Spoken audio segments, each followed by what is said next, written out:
Effectivement, je suis Philippe Blanc, je suis directeur de recherche à Mines ParisTech, École nationale supérieure des mines de Paris.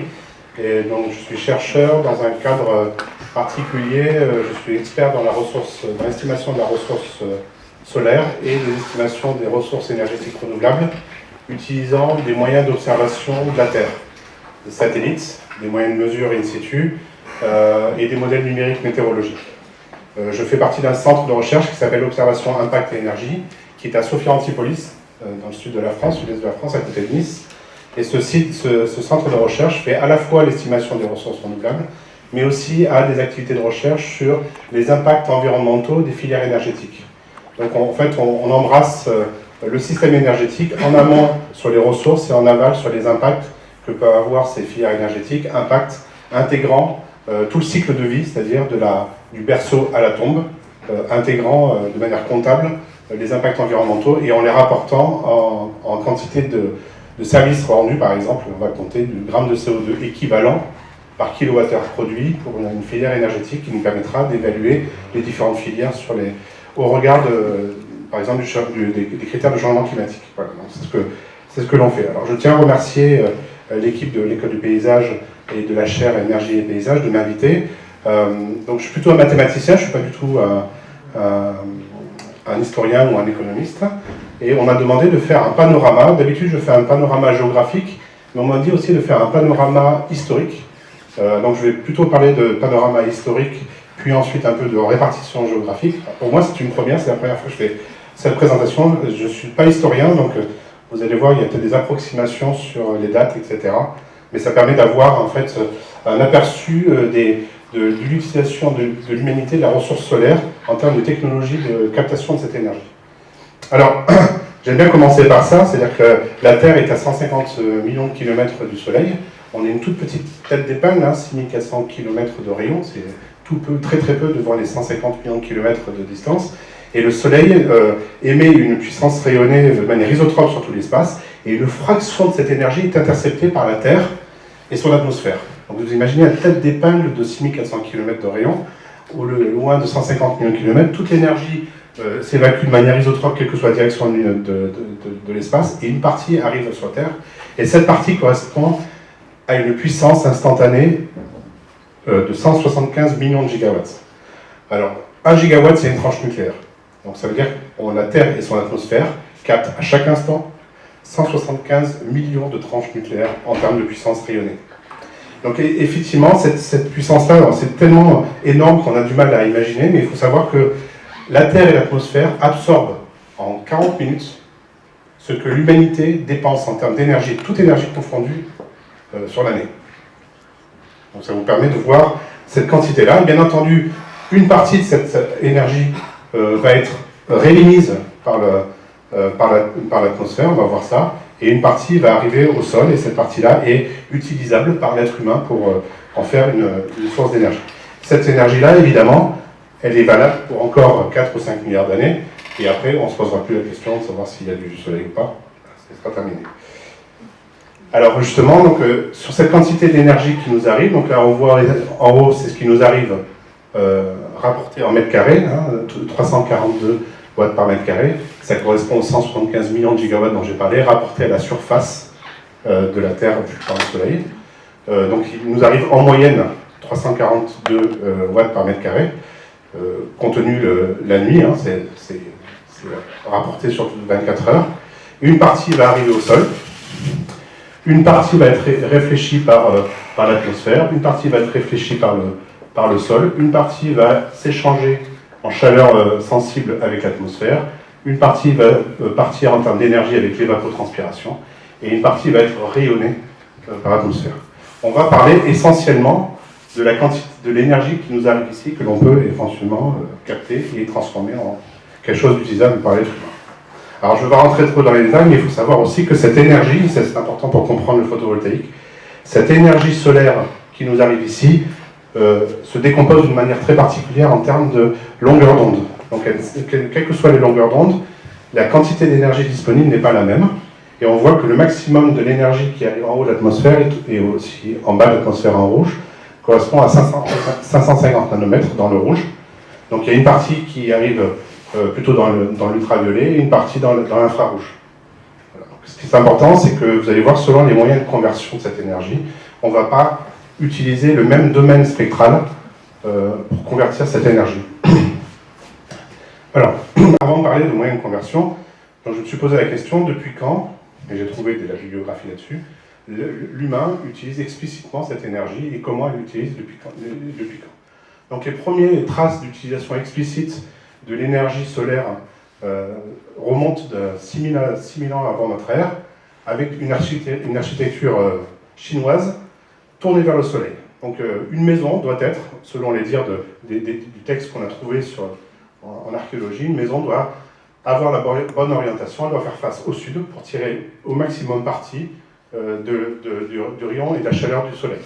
Donc pour cela, on voit des graphes ici, où on voit donc un architecte sûrement qui observe ce qu'on appelle un gnomon.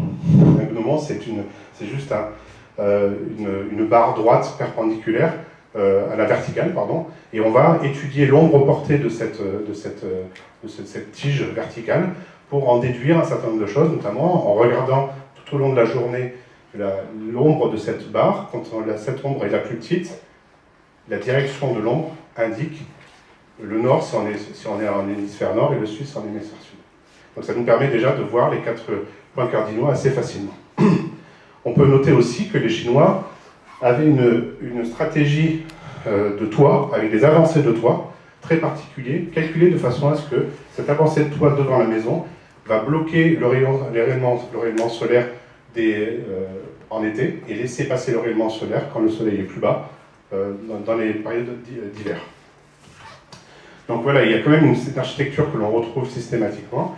Et ce qui est intéressant aussi, je pense, ça fait écho aux paysagistes que l'Assemblée est essentiellement, c'est que l'architecture solaire semble être très liée finalement à la volonté de la Chine de systématiquement procéder à la déforestation pour installer les cultures, installer la civilisation. Donc il y a une cohérence entre les deux. Pourquoi ? Parce que quand vous avez une ville, la civilisation chinoise avait tendance à enlever à déforester entièrement la zone tout autour, et l'accès au charbon était difficile. Et donc cet accès difficile au charbon et au bois, posait un problème, et donc pour pallier ce problème, on avait un recours à l'énergie solaire, à l'architecture solaire, pour pallier une partie de cette demande énergétique qui était difficile compte tenu de la déforestation. Alors, bien entendu, on peut parler de l'Égypte. Alors c'est une digression qui est amusante, c'est un peu lié au gnomon. Alors c'est pas lié à l'énergie, mais c'est lié à la position du soleil, à comprendre la position du soleil. Alors c'est juste vraiment une digression, elle est marrante, je ne sais pas si vous la connaissez, c'est au 6e siècle avant notre ère, l'idée que Thalès aurait calculé la hauteur de la pyramide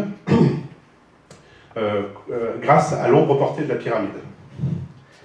Voilà, donc ça c'est quand le soleil est à 45 degrés d'élévation, à ce moment-là, la longueur de l'ombre va être égale à la hauteur de la pyramide. Pour cela, il fallait savoir un certain nombre de choses, et il faut une configuration. Je ne sais pas si vous connaissez le théorème du perroquet, qui est un livre de Denis Gage sur les maths, que je vous engage à lire, qui est amusant, puisque en faisant un certain nombre de considérations sur l'endroit où se trouve la pyramide, l'orientation de la pyramide, etc., finalement, il n'y a que 2 dates.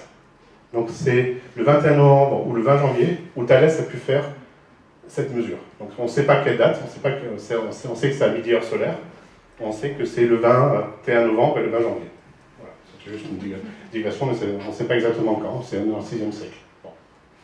Quand on regarde aussi toujours dans l'architecture, donc c'est plutôt l'architecture solaire grecque puis romaine, on voit explicitement que l'exploitation de l'architecture solaire a continué, et vraiment très explicitement, les Romains ont développé ce qu'on appelle des pièces particulières de maisons, avec des maisons qui avaient une forme particulière et des fenêtres avec un vitrage. Alors, vitrage fait à partir de pierres translucides ou pierres spéculaires, hein, c'est du gypse qui était coupé en lamelles, qui permettait d'avoir des ouvertures, de faire rentrer la lumière et de la piéger au même sens que comme une serre, avec l'effet de serre.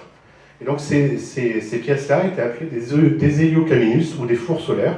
C'était la pièce la plus chaude de la maison, et c'était les grandes maisons, les maisons des plus riches avaient systématiquement ou très systématiquement ce type de pièces particulières. On voit aussi que les Romains avaient utilisé des serres agricoles, hein, toujours en utilisant les pièges à rayons solaires. Et ce qui est vraiment intéressant, c'est qu'on a détecté dans le IIe siècle des lois architecturales qui protègent l'accès au soleil, ce qui n'existe pas actuellement dans le code de l'urbanisme, qu'on va voir bientôt apparaître sur les photovoltaïques sur les toits. Comment on fait pour évaluer le manque à gagner de quelqu'un qui aurait mis un système photovoltaïque sur son toit avec un bâtiment qui se construit et qui va avoir un manque à gagner? Eh bien là, les Romains avaient déjà prévu pour les Heliocaminus des lois qui protégeaient ces fours solaires de bâtiments qui iraient occulter le soleil pour cette pièce. Donc ça existait déjà. Voilà.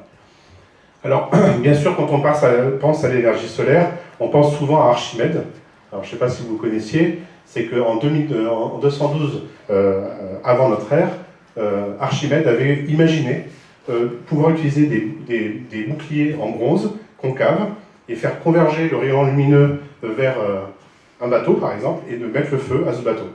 Alors, on peut imaginer que c'est une fantaisie, mais il faut savoir que la navale grecque a, en 1973, conduit une expérience où ils ont effectivement mis le feu à un navire à 50 mètres de distance avec un système comme ça. On a retrouvé aussi l'utilisation de rayons solaires, de la focalisation, hein, toujours avec ces miroirs, pour faire de la production de parfum, pour la distillation. Donc on pouvait faire évaporer des liquides pour faire effectivement du parfum. Et de manière amusante aussi, bien entendu, De Vinci a imaginé des choses utilisant des miroirs, hein, avec une convergence. Donc on voit des magnifiques ébauches là ici avec une parabole, avec un point de convergence à la focale, etc. Il y avait un projet qui n'a pas été achevé d'un miroir de 6 km de diamètre pour l'industrie du textile. Donc là déjà, pour apporter de la chaleur à une industrie de textile, avec une captation de l'énergie dans une piscine d'eau bouillante. Donc déjà, ils avaient l'idée pardon, peut-être que j'arrête de bouger. Il avait l'idée de concentrer le rayonnement lumineux, de venir le faire converger à un endroit pour faire monter en température et en vapeur d'eau, de l'eau, et le stocker dans une piscine pour stocker cette énergie, pour l'industrie. Donc c'est très en avance quand on voit un petit peu ce qui se passe actuellement.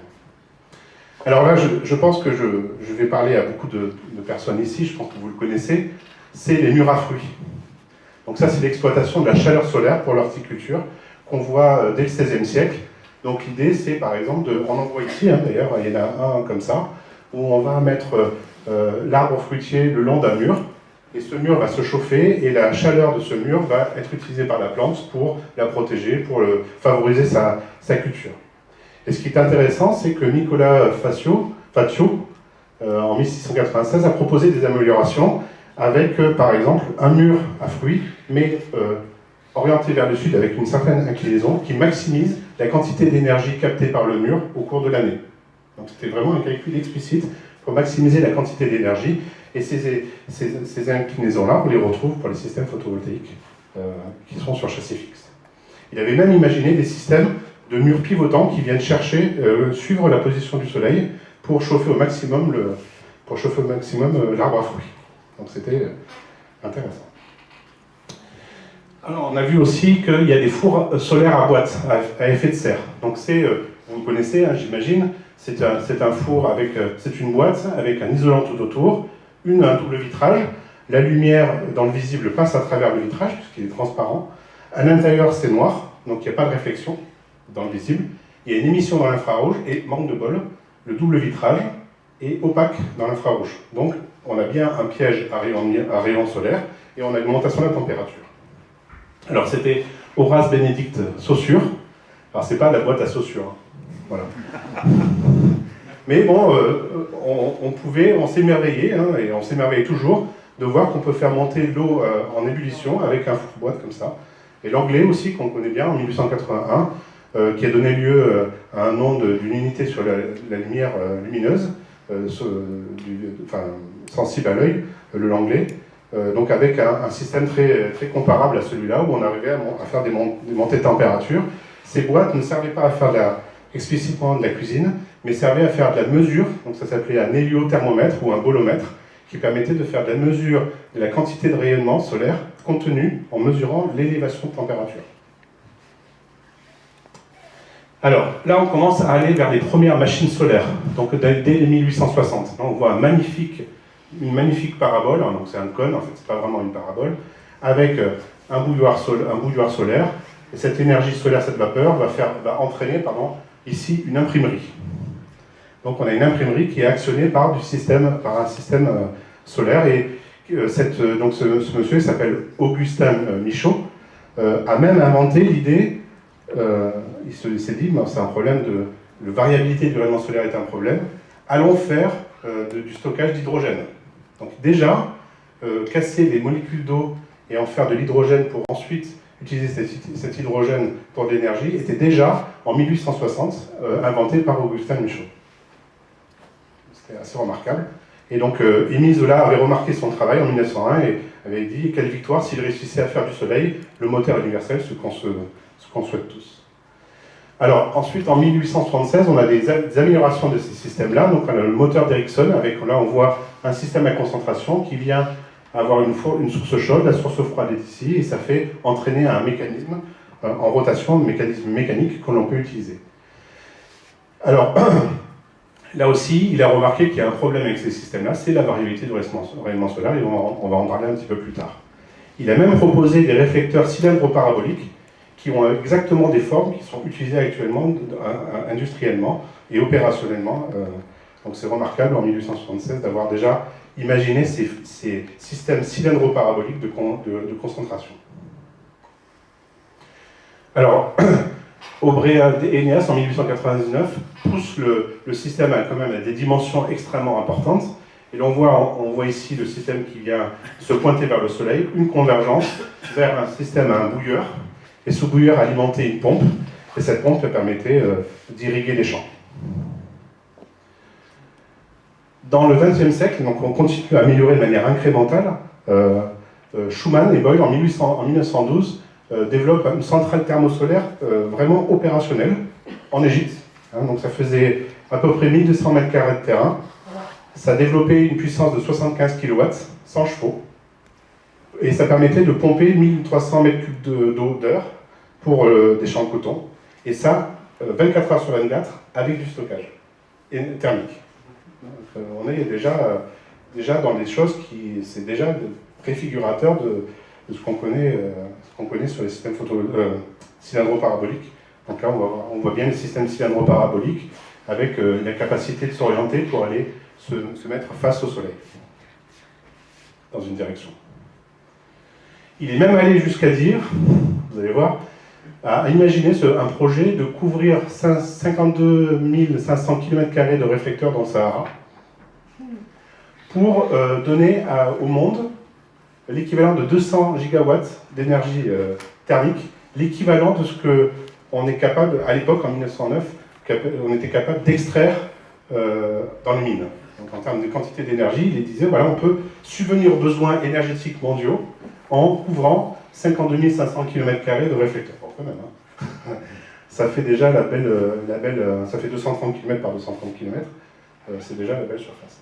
Il avait sorti une carte de la Terre, je ne sais pas comment il a fait ça, c'est vraiment remarquable, où il a représenté en grisé les zones favorables à son système-là. Les zones, en fait, où le rayonnement direct, qui est capable d'être concentré, on va rentrer un peu plus en détail après, ce rayonnement direct est suffisant pour justifier de telles machineries de concentration solaire, d'augmentation de température, et de stockage, etc. Donc il y a vraiment de la suite dans les idées, et une ingénierie vraiment très avancée pour cette période. On a vu aussi, au-delà de la concentration et de la très haute température, il y avait quand même, bien sûr, la production d'eau chaude sanitaire. C'est venu assez vite. Ça, c'est 1891. Donc avec des systèmes là, c'est Camp aux États-Unis, en Californie, avec son système breveté Climax, avec de la publicité, etc. Et c'était vendu 25 $. Vendu comme un système extrêmement... ça marchait très très bien. Et il a fait carrière et fortune avec un système qui permettait de produire de l'eau chaude avec du solaire de manière très simple. Alors bien sûr, quand on pense exploitation de l'énergie solaire, on ne pense pas forcément tout de suite à l'architecture solaire, on ne pense pas forcément à Archimède qui vient brûler ses toiles, on pense tout de suite, si vous demandez à tout le monde, c'est photovoltaïque. En fait, le photovoltaïque, c'est dès 1839, où, alors petit truc intéressant, c'est un père et son fils, Antoine César et Alexandre Edmond Becquerel, pardon, il y a un copier-coller, qui repèrent l'effet photovoltaïque par expérimentation. C'est-à-dire qu'ils se rendent compte que certains types de matériaux exposés à la lumière avaient une conductivité électrique supérieure. Ce qui est intéressant, c'est que c'était le grand-père et le père d'Antoine-Henri Becquerel, l'inventeur de l'effet radioactivité. Donc petit clin d'œil, c'est les pères et le grand-père de l'inventeur, ou de celui qui a décrit pour la première fois la radioactivité, qui a découvert l'effet photovoltaïque. Donc en 1873, on a la première découverte de la photoconductivité d'un matériau très particulier qui est le sélénium, qui a été utilisé 3 ans après. Là, on commence à voir l'incrément, l'industrie, la recherche qui s'enclenche et qui fait des améliorations presque année par année. Et donc, on produit l'électricité à partir du sélénium exposé au rayonnement solaire. Et en 1883, ça ne date pas trop, on a une première cellule solaire. Donc là, on voit le schéma qui est ici, qui permet explicitement de faire cette expérience reproductible sous la forme d'une cellule. Et ce n'est qu'en 1905 que Einstein propose une explication de l'effet photoélectrique et qui lui a valu un des 2 prix Nobel, seulement en 1921. Et donc c'est le point de départ de quelque chose qu'on imagine, the power of the future, c'est on voit là, malgré tout, quoi qu'il arrive, tôt ou tard, on utilisera l'énergie solaire via les procédés photovoltaïques pour subvenir aux besoins électriques et énergétiques mondiaux. Donc déjà, ça date de 1930. Alors, 1953, une première cellule testée à 0,5% d'efficacité. C'est-à-dire vous avez simplement 0,5% de l'énergie qui sort en électricité versus ce qui était rentré en termes de rayonnement solaire. En 1954, une cellule en silicone permet, en silicium, d'atteindre 4% d'efficacité. Et là, si on regarde, les évolutions sont incroyables. Et ici, c'est un graphe que j'aime beaucoup montrer, parce qu'on voit le foisonnement de l'humanité et de la recherche dans l'efficacité. Donc ici, ça représente l'efficacité des cellules photovoltaïques versus les années. Et chacune des couleurs, ce sont des filières, des types de cellules photovoltaïques. Et on voit que, bon, alors on a des filières qui sont plus ou moins celles qui sont les plus récentes avec des faibles rendements, c'est des cellules qui n'utilisent pas le silicium, pardon, qui ont d'autres propriétés intéressantes, qui sont bien moins chères, qui nécessitent moins d'énergie pour la fabriquer. Mais on voit qu'on en est là actuellement à 46% de rendement. C'est-à-dire qu'on arrive à exploiter presque 50% de l'énergie issue du soleil. Mais attention, il faut regarder bien dans le détail. Ici, il y a un certain nombre de choses qui sont écrites ici. C'est que ce n'est pas n'importe quel type de rayonnement solaire, c'est un rayonnement solaire concentré.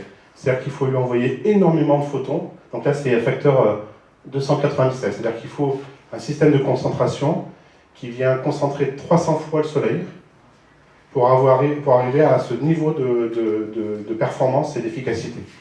Et c'est les 4 jonctions, ça veut dire quoi? C'est que c'est la superposition de différentes cellules photovoltaïques qui ont des sensibilités spectrales différentes, ce qui rend le système extrêmement sensible à des variabilités de la distribution énergétique dans le spectre. Donc si par exemple vous avez de la vapeur d'eau qui se balade dans l'atmosphère, le spectre va se déformer et l'efficacité va se casser la gueule du système.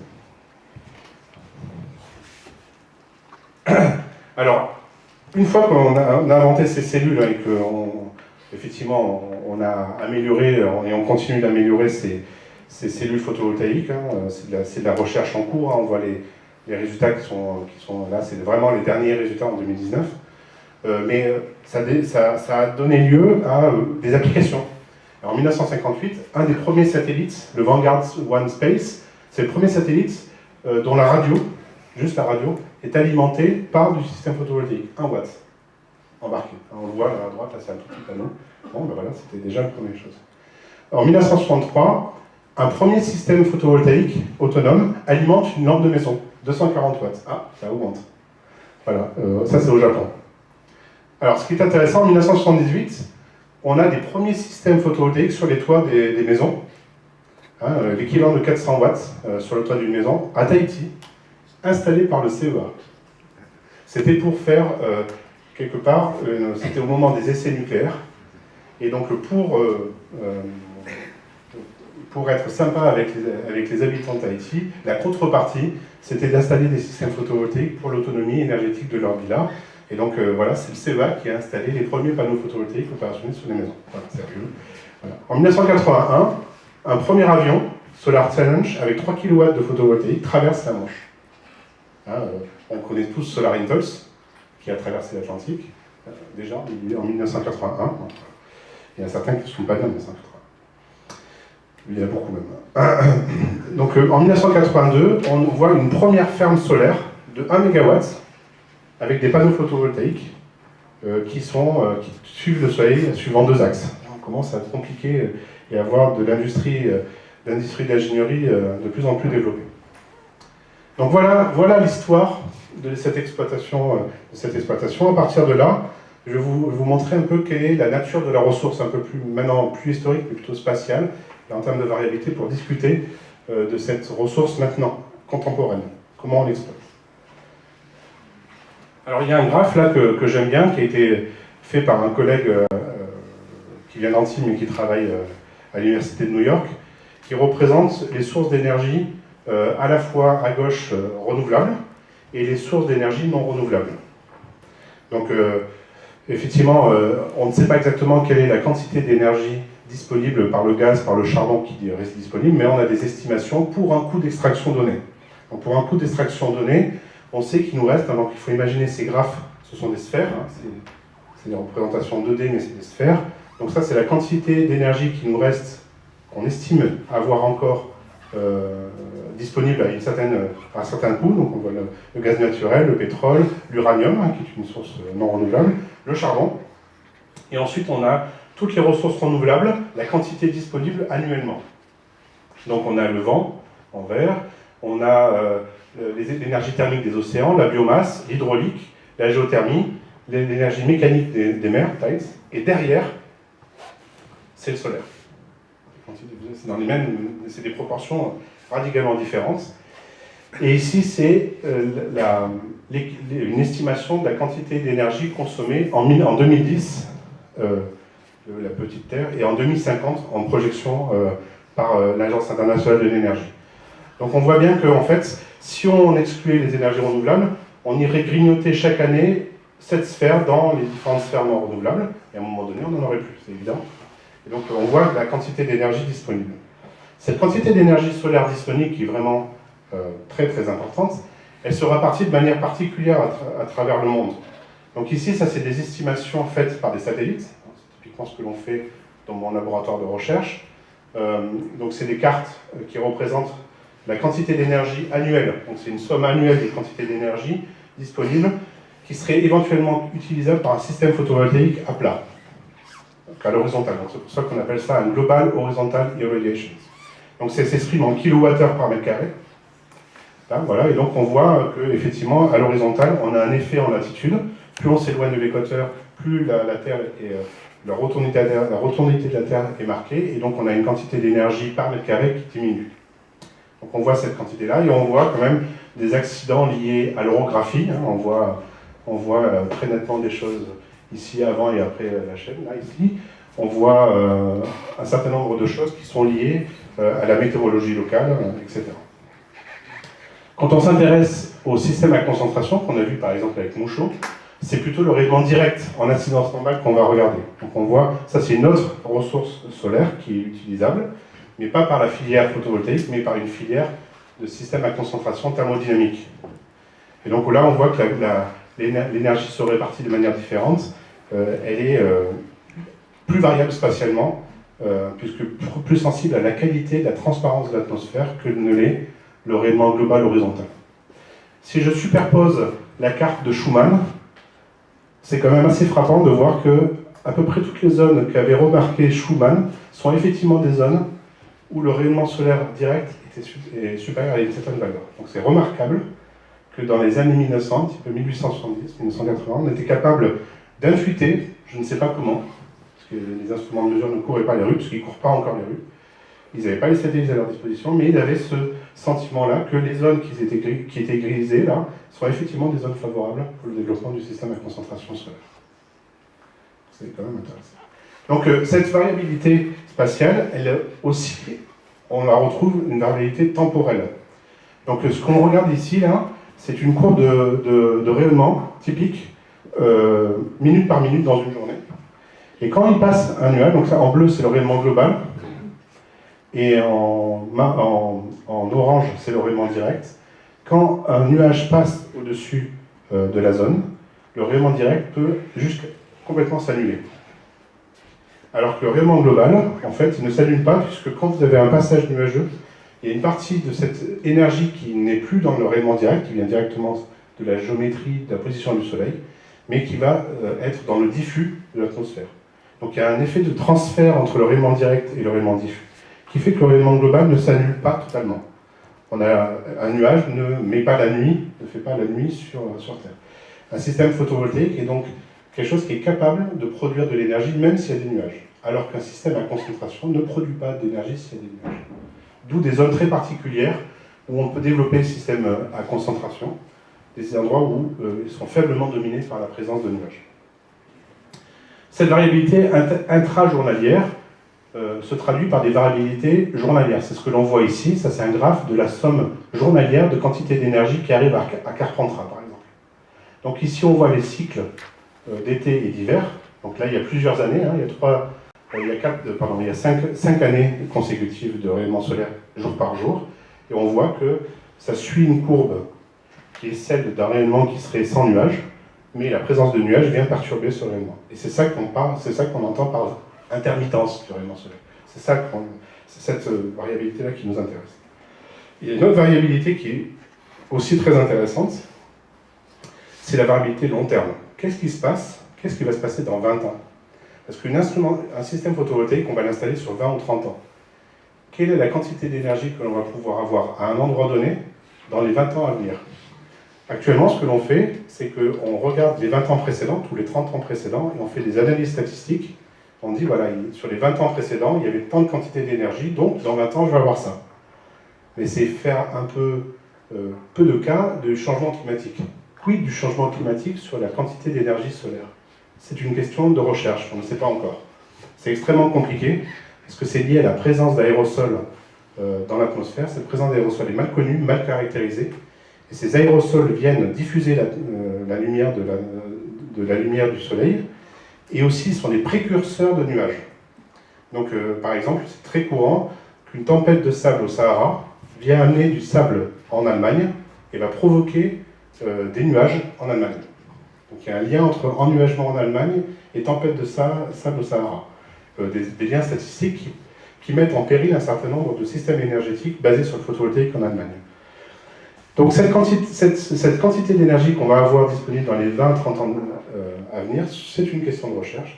Et ce que l'on voit, c'est que si on regarde sur le passé, il y a des tendances, malgré tout, qui sont assez perturbantes, puisqu'on voit que par exemple en Europe, c'est les 30 dernières années, les 20 dernières années, etc., 50 dernières années, 20 dernières années, et on voit les tendances. Et donc ce qu'on voit, c'est qu'en Europe et aux États-Unis, on avait une baisse des années 50 ou 80, et là, le rayonnement solaire a tendance à augmenter de manière, bien entendu, à un moment ça va s'arrêter. On pense que c'est lié aux politiques de qualité de l'air et des industries qui filtrent leur système.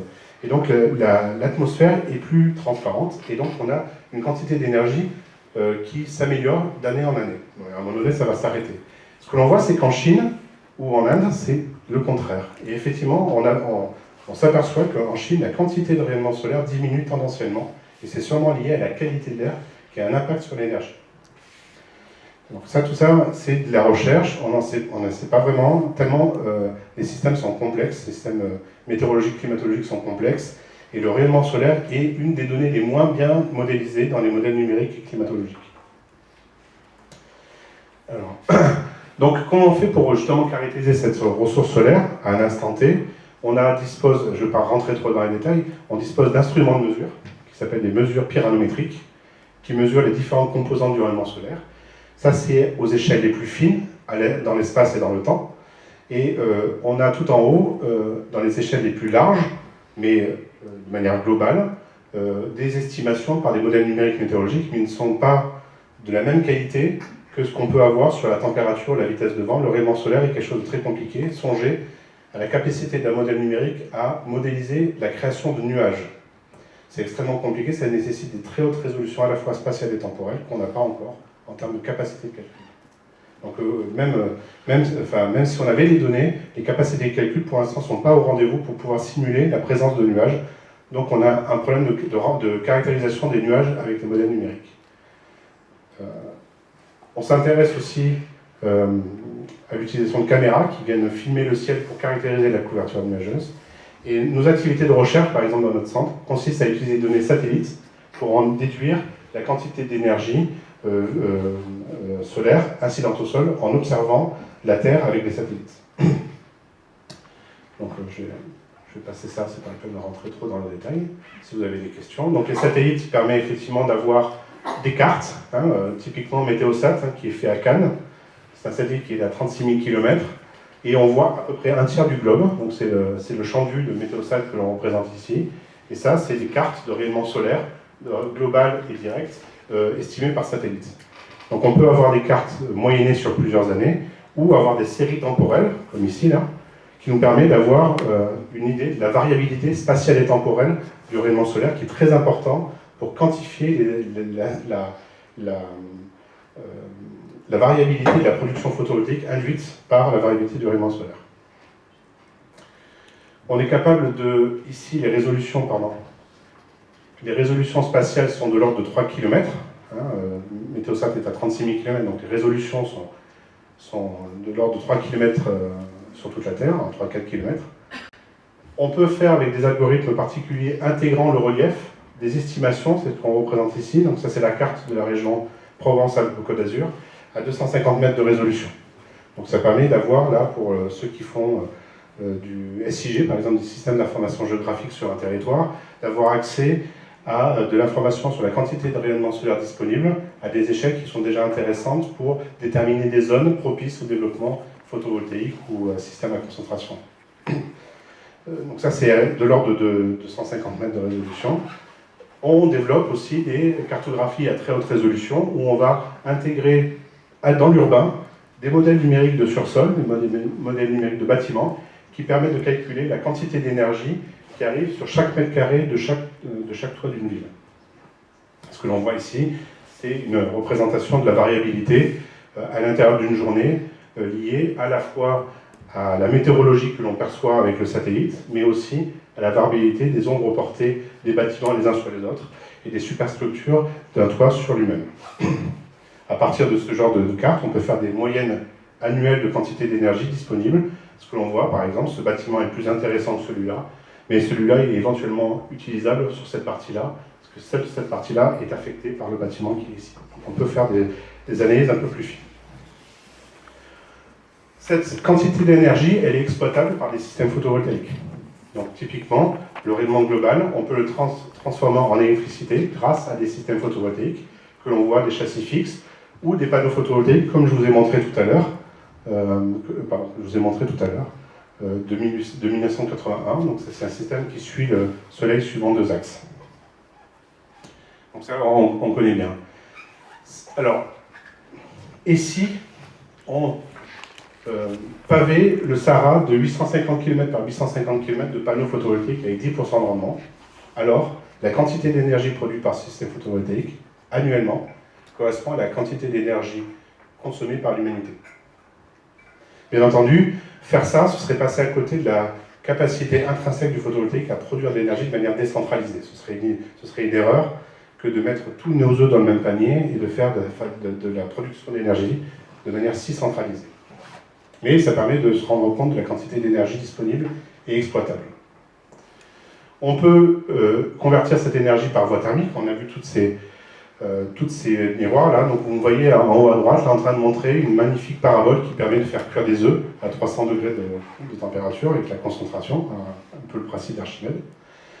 Des systèmes de solaire pour faire de l'eau chaude, ou des systèmes à concentration, et on reconnaît finalement les choses qui ont été faites le siècle dernier, hein, avec le moteur d'Ericsson, ou le cylindre parabolique de Schumann. Donc on n'a rien inventé récemment, c'est des choses qui existaient depuis plus d'un siècle. Et là aussi, le système à concentration solaire, on peut se dire, et si? Et effectivement, et si on pavait le pourtour méditerranéen de système à concentration, qu'est-ce qu'on pourrait avoir? Donc effectivement, il y a eu un projet, un Desertec, dans les années 2000, qui n'a pas donné lieu à aussi grand qu'escompté, mais ça a donné des impulsions au Maroc, hein, par exemple, où ils ont développé des centrales solaires à concentration, à Ouarzazate, de grande taille, hein, plus de 200 MW, même plus que ça. Mais le projet Desertec, qui vraiment fait écho au projet de Schumann de couvrir le Sahara de réflecteurs, l'idée c'était de mettre des éoliennes en Europe, des systèmes photovoltaïques en Europe et des systèmes à concentration solaire en Afrique du Nord, pour subvenir aux besoins, à 90% des besoins énergétiques électriques du Moyen-Orient, de l'Afrique du Nord et de l'Europe. Donc, et d'installer 30 gigawatts de solaire et 20 gigawatts d'éolien. C'est un magnifique projet, mais qui s'est éteint de sa belle mort. Voilà.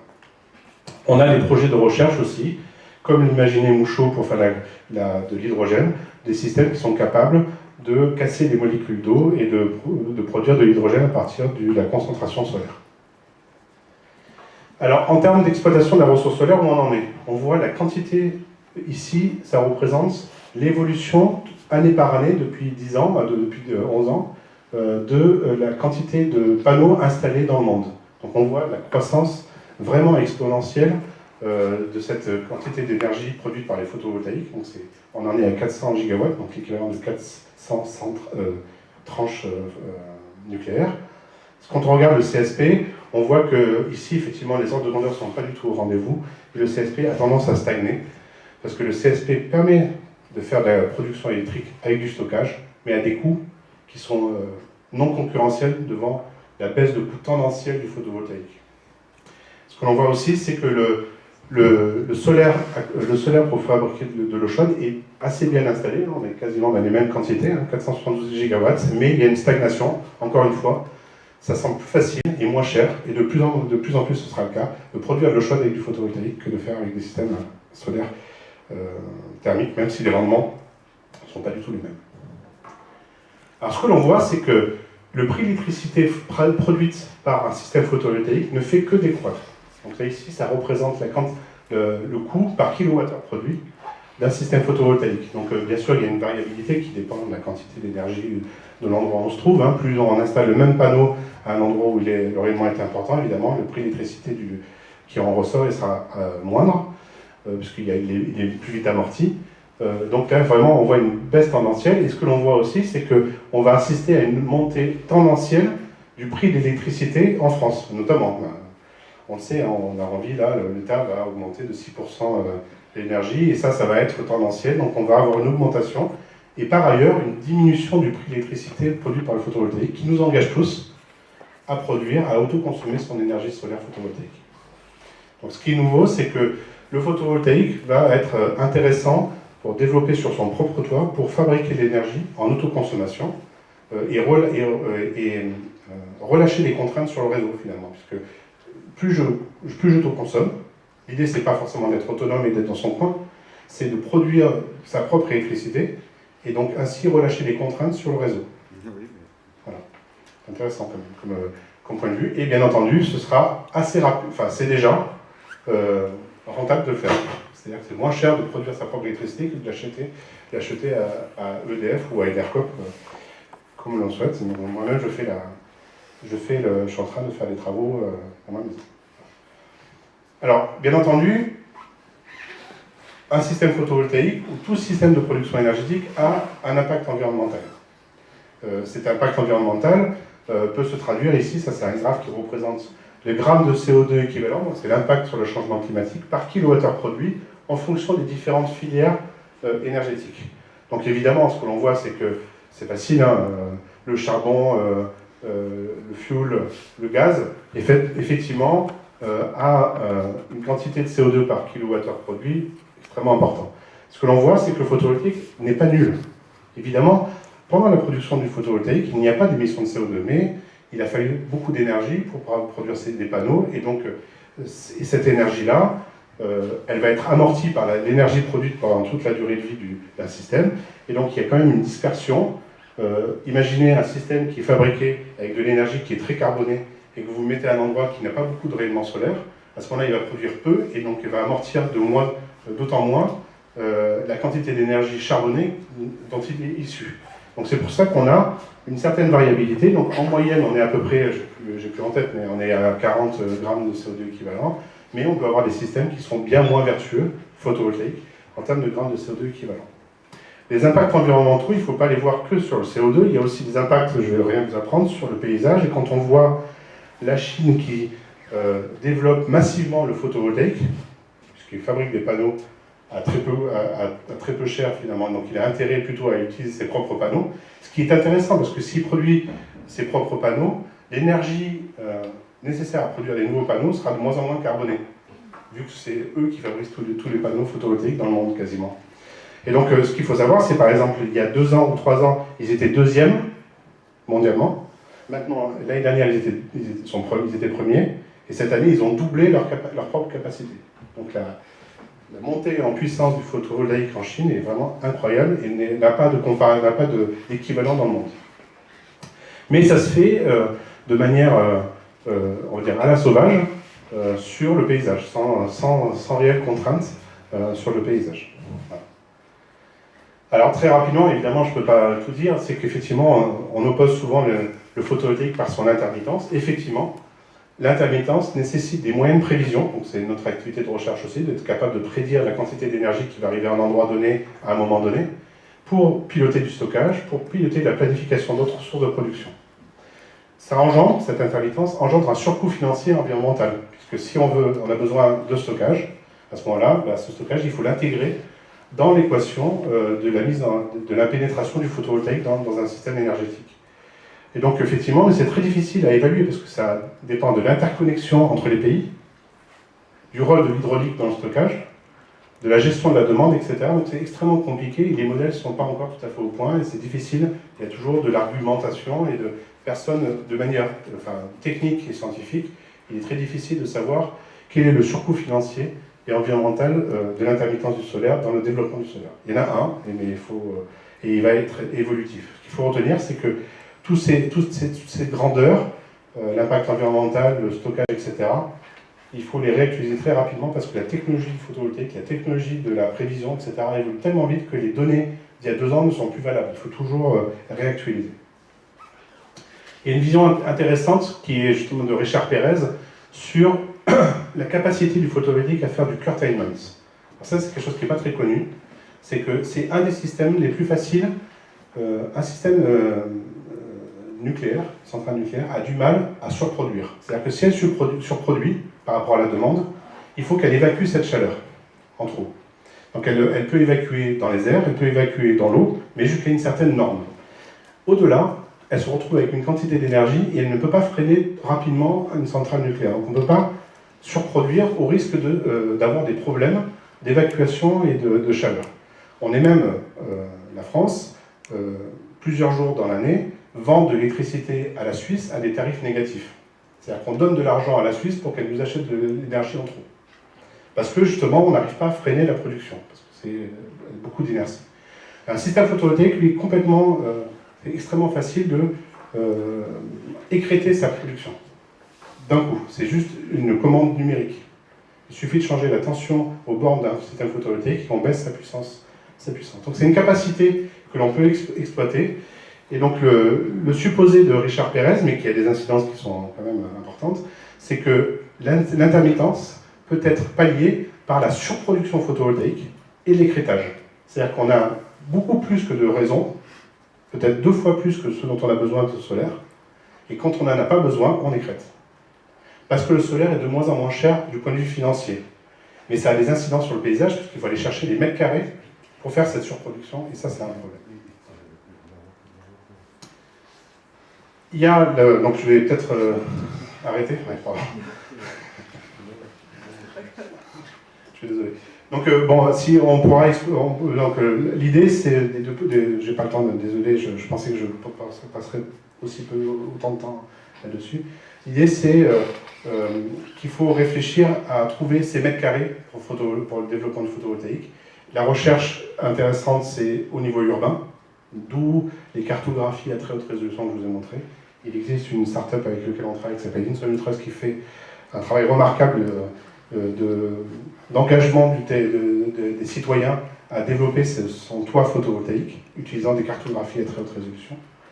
Et on a des activités notamment avec Joris Mazafon, qui est en thèse avec le LAREP, qui est un laboratoire de l'école de paysage, et l'école des mines, sur, pardon, je vais aller assez vite, pardon, sur un projet de paysage énergétique intégrant effectivement le photovoltaïque, les énergies renouvelables comme une source à part entière du territoire, une ressource à part entière du territoire, et comment on fait pour trouver les zones les plus favorables avec l'ensemble des contraintes environnementales, de biodiversité, du maintien du paysage, dans un projet de territoire résolument tourné vers la transition énergétique. Voilà. Donc, je me suis extrêmement inspiré d'un livre qui est remarquable, que j'ai acheté pour l'occasion de cette conférence, qui s'appelle Let It Shine, où il y a beaucoup plus de détails sur l'histoire de l'exploitation des rayonnements solaires. Je vous remercie. Merci beaucoup, j'ai beaucoup appris. Alors le photovoltaïque, mais sur la seconde grande famille de concentration, quels sont, plutôt l'avenir, les marges de progression, parce qu'on retrouve toujours l'aspect centralisé, décentralisé, quoi qu'il arrive, il faudra toujours du réseau, le transport d'électricité maillé, même s'il y a du stockage, etc. Et deux, en revenant de façon historique, même s'il y a une thèse, donc l'échec Thémis, ODU, Font-Romeu, lié, paraît-il, à la priorité à l'énergie nucléaire, à abandonner la recherche, quelles sont au fond les opportunités, les gisements d'innovation pour la concentration solaire, donc pour l'autre famille? Grâce au projet ODIO et les projets de promesses, par exemple, dans les Pyrénées, la France, dans les années 70-80, était pionnier dans les systèmes à concentration, et il y a eu un coup de frein, effectivement, un choix, et un coup de frein, mais malgré tout, un certain nombre de chercheurs sont restés sur site, se sont battus pour continuer à faire la recherche. Ils n'ont pas fait d'énergie pendant un petit moment, et là ils reviennent. Donc le laboratoire Promesse avec Gilles Flamand, qui est vraiment un précurseur du tout début, qui est toujours là. Il est à l'origine d'un projet opérationnel, c'est le seul en France de système à concentration solaire qui produit l'énergie. C'est à 3 km d'Odéo, c'est à Yo, et c'est dans la commune dont il est adjoint. Donc il y a le CSP, pour tout dire, est quand même malgré tout moribond, parce que c'est vraiment le photovoltaïque qui devient de moins en moins cher. Mais malgré tout, les technologies nécessaires pour la concentration sont bien plus simples. C'est des miroirs. Elles sont plus simples, mais plus difficiles à mettre en œuvre, parce qu'après, il y a tout ce qui est plomberie à haute pression qui est un peu compliqué. On manipule des pressions de 400 bars et des températures très élevées. Donc c'est quand même assez technique. Mais il y a une propriété qui est vraiment intéressante du CSP, c'est le stockage thermique. Donc c'est intéressant aussi. Dans certains process industriels, ça peut être avantageux. Absolument, on n'est pas obligé de fabriquer de l'électricité. Oui. On peut faire par exemple de la fusion de métaux avec, on peut faire beaucoup de choses qu'on ne peut pas faire avec une flamme à base de carburant. Ou à base de photovoltaïque. Ou à base de photovoltaïque. Les rendements sont bien meilleurs, effectivement. On a des rendements de 80%, 70% sur l'ensemble du spectre, alors qu'un système photovoltaïque, on est plutôt à 15-20%. Non, j'ai juste une remarque sur vis-à-vis de l'histoire des aménagements photo-architecturaux. Ah oui, solaire. J'avais travaillé dans le Lot et il y avait des constructions de murs en pierre sèche où ils faisaient des pépinières et ils recréaient des microclimats comme ça en s'orientant du soleil. Du coup, est-ce que l'urbanisme peut s'inspirer de choses comme ça pour économiser des flux d'énergie? Ce qui est drôle, c'est que les lieux aujourd'hui où est stocké l'énergie, le pétrole, ouais. C'est les lieux où il y a les plus grandes énergies solaires. Donc, je pense qu'il y a un lien. Oui, et ça pose des problèmes effectivement géopolitiques. C'est-à-dire que le projet Desertec au tout début, c'était l'Allemagne qui s'est dit, d'ailleurs le projet s'appelait Sole Nostrum, ça a un petit peu piqué les pays nord-africains, parce qu'on leur a dit on va venir sur vos terres et on va exploiter l'énergie solaire pour l'Europe. Donc on va recommencer ce qu'on avait fait pour le pétrole, on va le refaire pour le solaire. Donc il y a eu quand même un coup de frein géopolitique de Desertec. Après ils ont changé un peu le discours, mais malgré tout, c'était un problème. Et cette coïncidence entre le pétrole et le rayonnement direct est assez frappante. Et une troisième remarque ou question, quelle est l'efficacité de la photosynthèse par rapport aux cellules photovoltaïques? Elle est inférieure, je crois, non? Elle est pas très grande, mais elle est très difficile à calculer. C'est-à-dire, comment après, c'est l'énergie que tu as quand tu vas brûler ton végétal. Le glucose. Oui, ou on peut, la capacité calorifique ou énergétique du glucose. Je sais pas, mais je sais qu'elle est pas de cet ordre-là. Déjà, pour une raison, c'est que le domaine spectral photosynthétiquement actif est bien plus petit. Il est dans le visible, et il est plus petit que la distribution spectrale totale du rayonnement solaire. La plante n'exploite pas l'infrarouge, par exemple, ou l'ultraviolet, ou Oui, juste une question, c'est pour rebondir sur ce dernier fait. Effectivement, il faut bien comprendre que toutes les énergies, à l'exception de la radioactivité, sont issues du soleil. Toutes les énergies carbonées sont issues de la transformation par la photosynthèse de l'énergie solaire. Donc, il y a dans le livre Les servitudes de la puissance, ils font un petit ratio, donc c'est environ 2% de l'énergie solaire qui est convertie par les plantes, ensuite elle-même digérée par les animaux, qui ont une meilleure efficacité énergétique, 10 à 20% entre les ruminants et jusqu'aux prédateurs, 20% pour l'homme, qui est un très bon convertisseur énergétique. Et donc effectivement, si on enlève l'uranium, toutes nos sources d'énergie, que ce soit l'éolien, l'hydro et les pétroles, le charbon ou le gaz naturel, sont issus de la conversion de l'énergie solaire, qui est notre source d'énergie. Voilà, à des échelles de temps beaucoup plus importantes.